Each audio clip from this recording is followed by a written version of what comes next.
Les réveils religieux. Discours de Charles Finet. Édité par M. Weber, Villa Emmanuel, Monetier-Bornex. Préface de l'éditeur. Parmi les noms qui sont attachés au réveil que Dieu a accordé à son Église au cours des siècles, il en est un qui doit être cité en première ligne, Finet, homme entièrement de la même nature que nous, mais livré sans restriction à Dieu pour son œuvre. Dieu s'est servi de lui pour embraser son peuple et pour amener une grande multitude à accepter Christ comme sauveur et à le sanctifier comme roi et seigneur de leur cœur. Finet nous a aussi procuré, par le moyen de sa plume, les principes de base de tout réveil religieux. C'est pourquoi il parle encore et n'a jamais cessé d'être en bénédiction à de nombreuses âmes.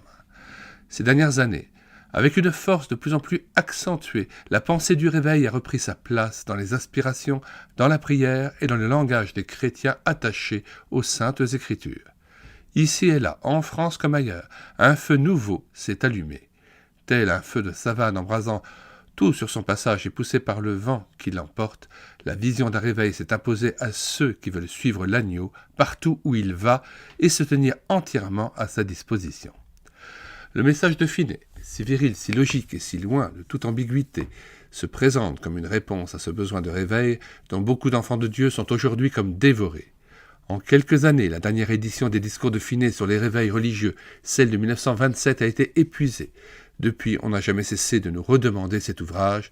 Nous croyons donc le moment venu de permettre à Finet de faire retentir une fois de plus sa voix avant que la nuit ne descende et qu'elle ne soit trop tard pour se réveiller. Que Dieu donne à ces discours de remplir de nouveau leur rôle de clairon et de conducteur. Qu'il réveille le peuple de Dieu qui, pour une très grande part, semble si profondément plongé dans l'insouciance, si entraîné par l'attention donnée aux choses visibles et si emprisonné dans de graves illusions spirituelles.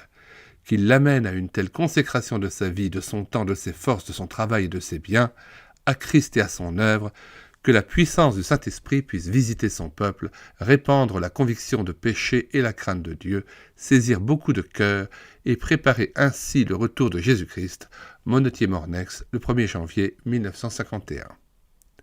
Nous mettons dans les commentaires de cette vidéo le plan de l'ouvrage de Finet et vous invite à en faire l'achat auprès de la CLC ou de la Maison de la Bible ou d'une autre librairie chrétienne ou maison d'édition. Je pense notamment aux éditions Jean Calvin. Nous vous disons bonsoir à tous et à bientôt.